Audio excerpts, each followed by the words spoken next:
దండోరా. ఈ సినిమా థియేటర్‌లో అంత బజ్ ఇవ్వలేదు. కానీ ఓటీటీకి వచ్చాక మాత్రం విపరీతంగా అందరిని ఆకట్టుకుంది. ఎందుకు థియేటర్‌లో ఉన్నప్పుడు సినిమాకి బజ్ రాలేదు? దానికి శివాజీ చేసిన కామెంట్సే కారణమా? తెలుసుకుందాం. మనతో పాటు సినిమా క్రిటిక్ భరద్వాజ గారు ఉన్నారు. సార్ నమస్తే. నమస్తే. మీరు దండోరా సినిమా చూసే ఉంటారు.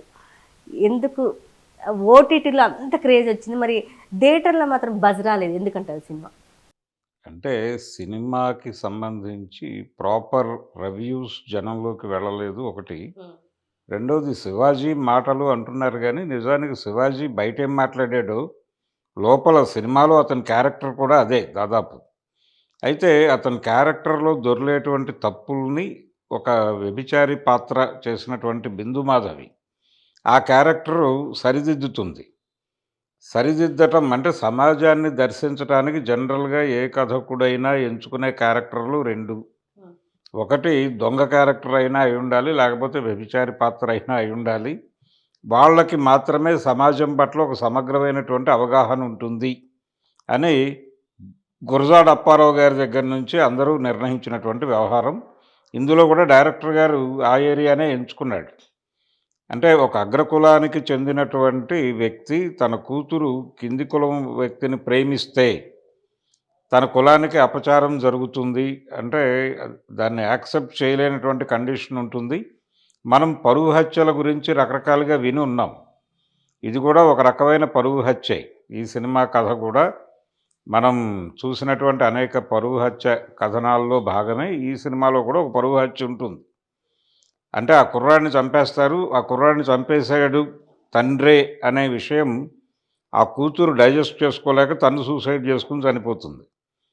ఇది ఇక్కడ వరకు ఓకే. అయితే ఇది ఒక రకంగా అతన్ని అంతర్మథనంలో పడేస్తుంది ఆ తండ్రి పాత్రని.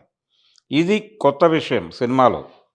అంటే ఇప్పటివరకు అగ్రకులంకి చెందినటువంటి క్యారెక్టరు ఒక రకంగా ఆత్మ పరిశీలనలోకి వెళ్ళటం అనేది ఏ సినిమాలోనూ ఆ యాంగిల్‌లో నడవలేదు. నేరేటివ్ ఆ వైపు వెళ్ళలేదు వీళ్ళు. కానీ ఈ సినిమాలో ఆ ప్రయత్నం జరిగింది. శివాజీ క్యారెక్టర్‌లో దాన్ని తీసుకొచ్చారు. తీసుకొచ్చి వాళ్ళు అంతర్మథనంలో పడటము, ఆత్మ పరిశీలన చేసుకోవటము, జరిగిన దానిలో తమ తప్పు గురించి చర్చించుకోవడం అనేది జరుగుతుంది ఈ సినిమాలో. అదుంది. ఆ పాయింటే కొత్తగా ఉంది సినిమాని. కొత్తగా నిలబెట్టింది. తనని తాను తెలుసుకోవటం కోసం అతను జరిపినటువంటి అంటే తనని తాను తెలుసుకోవాల్సినటువంటి పరిస్థితి ఉంది అనే విషయాన్ని అతనికి గుర్తు చేసేది.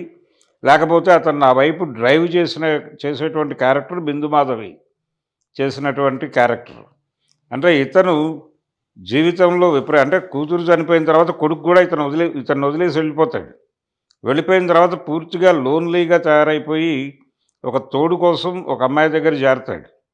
చేరినప్పుడు తను రివ్యూ చేస్తుంది ఈ క్యారెక్టర్‌ని. రివ్యూ చేసి నీకున్నటువంటి సహజమైనటువంటి ఈ అహంకారాలన్నీ కలిపి నువ్వు సమాజంతో చాలా దుర్మార్గంగా వ్యవహరిస్తూ వచ్చావు. కాబట్టి దీని నుంచి బయటకు రావాల్సిన అవసరం ఉంది నువ్వు.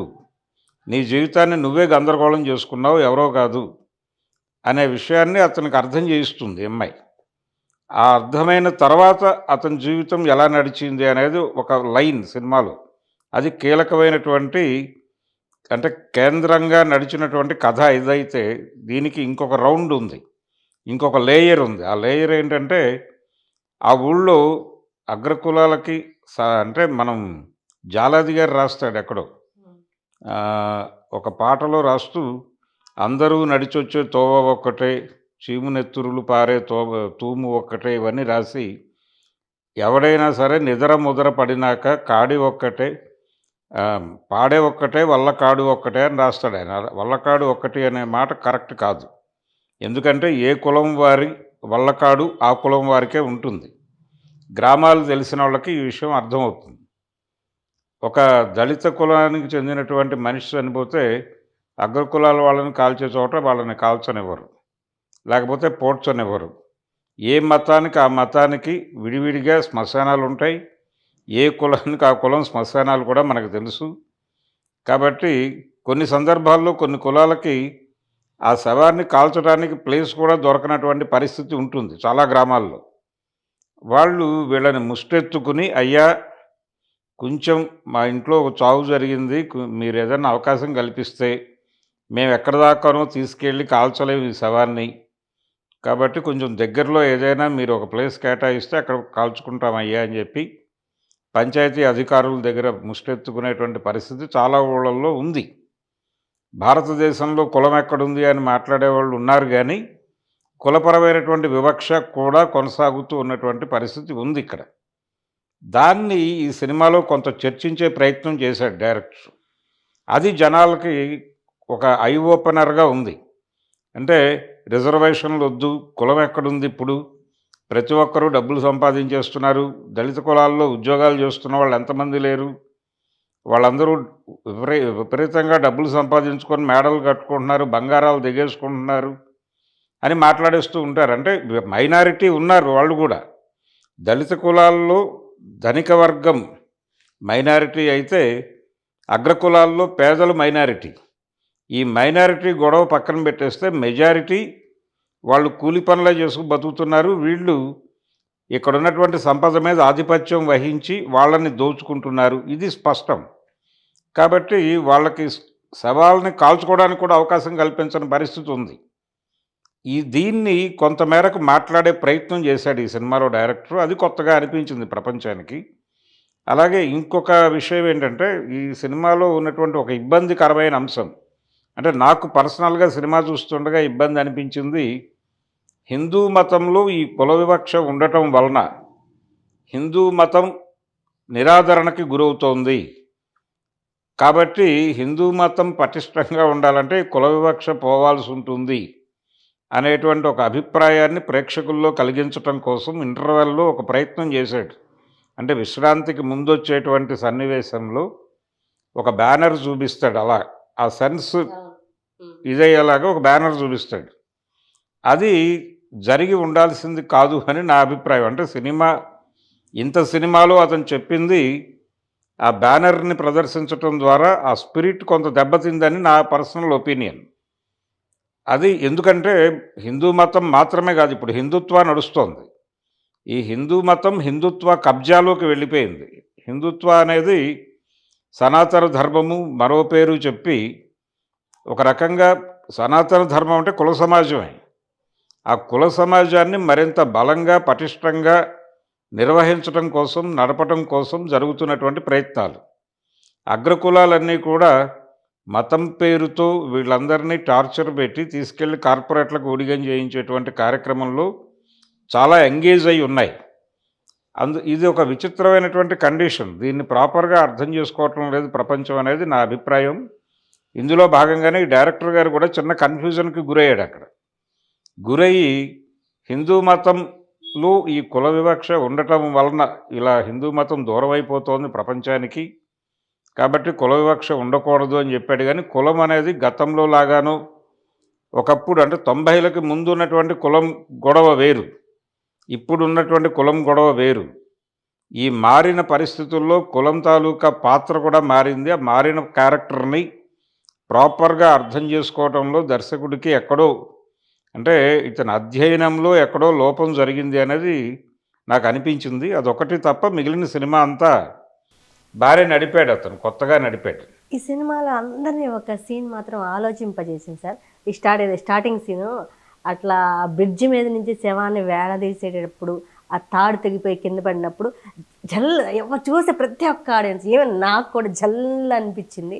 అలాంటి సిచ్యువేషన్లు గతంలో ఉన్నాయా? ప్రజెంట్ అలాంటి ఎక్కడన్నా చోట్ల ఉన్నాయా? ఇప్పటికీ చాలా ఊళ్ళలో ఉంది ఆ పరిస్థితి. సేమ్ ఉంది. అంటే ఊళ్ళో కాల్చనివ్వరు.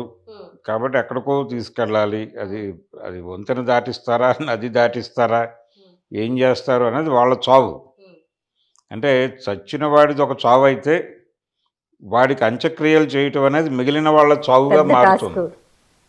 అదొక చావుగా మారినటువంటి పరిస్థితి ఉంది ఇప్పటికి చాలా గ్రామాల్లో ఉంది. అంటే కులం లేదు, ఇంకా ఎక్కడ కులం అని మాట్లాడతారు కానీ ఒక ఊళ్ళో ఊరి సెంటర్లో అంటే పంచాయతీ ఆఫీస్ ముందు అల్లూరి సీతారామరాజు విగ్రహం ఉంటుంది. ఆ విగ్రహం దగ్గర అంబేద్కర్ విగ్రహం పెట్టడానికి అభ్యంతరం చెప్పిన కథ మనకి ఈ మధ్య జరిగింది తెలుగు సమాజంలో. అందుకని చాలా స్పష్టంగా కుల వివక్ష అనేది రాజ్యం చేస్తున్న పరిస్థితి ఉంది. ఈ సినిమాలో చూపించిన సన్నివేశాలు లాంటివి చాలా గ్రామాల్లో ఇప్పటికీ ఉన్నాయి. 2 గ్లాసుల విధానం కూడా ఇంకా నడుస్తోంది చాలా గ్రామాల్లో. కాబట్టి కులపరమైన వివక్ష ఇవన్నీ బానే మాట్లాడాడు డైరెక్టర్ గారు. కాకపోతే తనలో ఎక్కడో ఒక హిందూ యాంగిల్‌ని కొంచెం బలంగా చెప్పాలి అని అనుకున్నాడు తను. అలా అనుకోకుండా ఉంటే బావుండేది. ఇది కులవర్గ సమాజంగా భావించి కుల పోరాటం జరగవలసిన అవసరం ఉంది అనేది ప్రతిపాదిస్తూ సినిమాని డ్రైవ్ చేసుంటే ఇంకొంచెం ప్రయోజనకరమైన సినిమా అయ్యుండేది ఇది. ఆ ఒక్కటి మినహాయిస్తే సినిమాలో చాలా అద్భుతమైన సన్నివేశం ఏంటంటే, ఈ ఎవరినైతే ఇతను ఎవరితో అయితే రిలేషన్ పెట్టుకున్నాడో ఆ అమ్మాయికి ఒక డాటర్ ఉంటుంది. ఆ అమ్మాయి ఇతని ఆస్తి మీద ఒక నిర్ణయం ప్రకటించాల్సిన సందర్భం వచ్చినప్పుడు చాలా స్పష్టంగా ఈ శ్మశానం గొడవని క్లియర్ చేద్దామని చెప్పి తను ఒక చొరవ తీసుకుంటుంది. అది బావుంది. అంటే అలా లీడ్ చేయటం అనేది బావుంది. కథకి ఒక పరిపూర్ణత తీసుకొచ్చింది ఆ సందర్భం. ఆ విధంగా ఇది ప్రయోజనాత్మక సినిమానే. డెఫినెట్‌గా తెలుగు సినిమాలో ఒక ప్రయోజనాత్మక సినిమాయే కానీ, కొన్ని పరిమితులు మళ్ళీ తెలుగు సినిమాకున్నటువంటి గ్రామర్ పరిధిలోకి మళ్ళీ కుంచుకుపోయింది ఈ సినిమా. నేను ఇందాక చెప్తున్నటువంటి హిందుత్వ గొడవ ఒకటే కాదు. ఈ సినిమాలో పర్టిక్యులర్‌గా ఆ కాస్ట్ గురించి మాట్లాడ్డు డైరెక్టర్ గారు. అది కింది కులము అనేది అర్థమయ్యేటట్టుగా సినిమా నడుస్తుంది కానీ, ఎక్కడా కూడా ఫలానా కులానికి చెందినవాడు అని చెప్పడు. తెలుగు సినిమాల్లో హీరోలకి గానీ, హీరోయిన్స్‌కి గానీ, క్యారెక్టర్‌లకు గానీ సాధ్యమైనంత వరకు ఇంటి పేర్లు లేకుండానే నడుపుతారు. ఇంటి పేరు తెలిస్తే వాళ్ళ కులమేంటో తెలిసిపోతుందని భయం వీళ్ళకి. అందుకని కొంచెం ఇంటి పేర్లు ఇవన్నీ వాడి ఏ కులాల మధ్య ఘర్షణ జరుగుతోంది అనేది కూడా ప్రపంచానికి స్పష్టంగా అర్థం చేయించుంటే ఇంకా ప్రయోజనాత్మక సినిమా అయ్యుండేది ఇది అనేది నా ఒపీనియన్. భారీ మ్యూజిక్ లేదు. బిందు మాధవి, శివాజీ, నవదీప్, నందు తక్కువ మంది యాక్టర్లతో ఈ సినిమా తీయడం జరిగింది. మన కలర్ ఫోటో ప్రొడ్యూసరే దీన్ని ప్రొడ్యూస్ చేయడం జరిగింది సార్. అవును. చాలా బడ్జెట్ పెట్టి పెద్ద పెద్ద హీరోలు పెట్టుకొని సినిమాలు తీస్తారు. అవి కూడా థియేటర్లో ఆడడం, ఓటీటీలో ఆడడం. అసలు ఈ సినిమా ఓటీటీలో ప్లస్ ఏంటి ఆడటానికి? అంటే ఓటీటీల్లో ఇలాంటి సినిమాలు థియేటర్‌కి వెళ్ళటానికి ఈ సినిమాకి జనాల్ని పుష్ చేయాలి. ఏ సినిమాకైనా పుష్ చేస్తే తప్ప కదలరు. అంటే జనాల్లోకి ఈ కంటెంట్‌ని బలంగా తీసుకెళ్ళి జనాల్ని ప్రిపేర్ చేసి థియేటర్ల వైపు వెళ్ళి చూడాల్సినటువంటి సినిమా ఇది అనేది జనాల్లో కలిగించటంలో కొంత ఫెయిల్ అయ్యారు వీళ్ళు. కానీ ఇదే టైంలో 'రాజు వెడ్స్ రాంబాయి' సినిమాని వాళ్ళు బాగా పుష్ చేశారు. జనంలోకి బాగా తీసుకెళ్ళగలిగారు. అందుకని థియేటర్ల దగ్గర కూడా సినిమాకి గట్టి రెవెన్యూ వచ్చింది. ఈ సినిమా విషయంలో అది జరగలేదు. ఈ జరక్కపోవటం అనే పొరపాటుని రెక్టిఫై చేసుకోవాలి భవిష్యత్తులో. కానీ ఓటీటీల్లో ఈ తరహా కంటెంట్ వస్తే రెస్పాన్స్ బాగానే ఉంటుంది. ఈ సినిమాలకే కాదు, 'దండోరా'కి లేకపోతే 'రాజు వెడ్స్ రాంబాయి' ఈ సినిమాలకే కాదు, 23 అనే సినిమాకి కూడా ఓటీటీలో రెస్పాన్స్ బాగుంది బయట కంటే కూడా. అందుకని ఓటీటీ అనేది ఒక వెసులుబాటు. అంటే థియేటర్‌లో ఆడియన్ ఫ్రెండ్లీగా లేవు. అందుకని థియేటర్‌కి వెళ్ళటం అనేది ఒక తలకాయ నొప్పి ప్రోగ్రామ్‌గా జనాలు భావిస్తున్నారు. భావించి ఈ కంటెంట్ బాగుంది అంటే ఎక్కడో చోట చూసే ప్రయత్నం చేస్తున్నారు. కంటెంట్ చూస్తున్నారు అనేది ఒక పాజిటివ్ అంశం. కాకపోతే ఎక్కడ చూస్తున్నారు అనేది గొడవ. పైరేటెడ్ వీడియో దొరికితే దాన్ని చూసేస్తున్నారు. లేకపోతే ఓటీటీలో దొరికితే ఓటీటీలో చూస్తున్నారు. ఇలాంటి ధోరణికి కారణం కూడా సినిమా పరిశ్రమే. థియేటర్లను కొంచెం ఆడియన్ ఫ్రెండ్లీగా మార్చగలిగితే జనాలు ఇలాంటి సినిమాలు వచ్చాయని కొంచెం తెలుసుకుని అటువైపు కదిలే అవకాశం ఉంటుంది. థియేటర్ల దగ్గర కూడా పాజిటివ్ మంచి రెస్పాన్స్ వచ్చే అవకాశం ఉంది. కమ్యూనిటీ థియేటర్ల నిర్మాణం జరిగినా కానీ థియేటర్కి వెళ్తారు జనాలు. అంటే దళిత వాడల్లోనూ బడుగు బలహీన వర్గాలకి ప్రభుత్వాలు కడుతున్న కాలనీస్‌లో కమ్యూనిటీ థియేటర్ల నిర్మాణం చేయొచ్చు. ఒక 60-70 మంది సీట్లు పెట్టి కమ్యూనిటీ థియేటర్లు కట్టి రూ. 50కి టికెట్టు, మీ ఇంట్లో వండుకున్నవే తెచ్చి ఇక్కడ పెట్టుకుని తినండి, సినిమా చూడండి అనే పద్ధతిలో గనక కమ్యూనిటీ థియేటర్లు వస్తే హ్యాపీగా జనాలు థియేటర్కి వెళ్ళి ఎంజాయ్ చేస్తూ సినిమాలు చూస్తారు. అలాంటి సందర్భం కూడా రావాల్సిన అవసరం ఉంది అనేది మనకు తెలియాలి. అందుకని ఓటీటీల్లో అది ఇంట్లో చూసుకునే అవకాశం ఉంది కాబట్టి ఇంట్లో చూసుకుంటున్నారు. థియేటర్కి వెళ్ళే పరిస్థితులు లేవు కాబట్టి థియేటర్లకు వెళ్ళట్లేదు. తప్పదు అనుకుంటే థియేటర్కి వెళ్తున్నారు. అలా థియేటర్లకు రప్పించిన సినిమాలు కూడా ఉన్నాయి ఈ మధ్య. 'లిటిల్ హార్ట్స్' అనే సినిమాకి థియేటర్లకు లాగారు జనాల్ని. 'రాజు వెడ్స్ రాంబాయికి' కూడా థియేటర్లకు నడిపించగలిగారు. అంటే ప్రమోషన్ ప్రాపర్‌గా జరగలేదు ఈ 'దండోరాకి' అనే వెలితిని కూడా మనం గమనించాలి ఇక్కడ.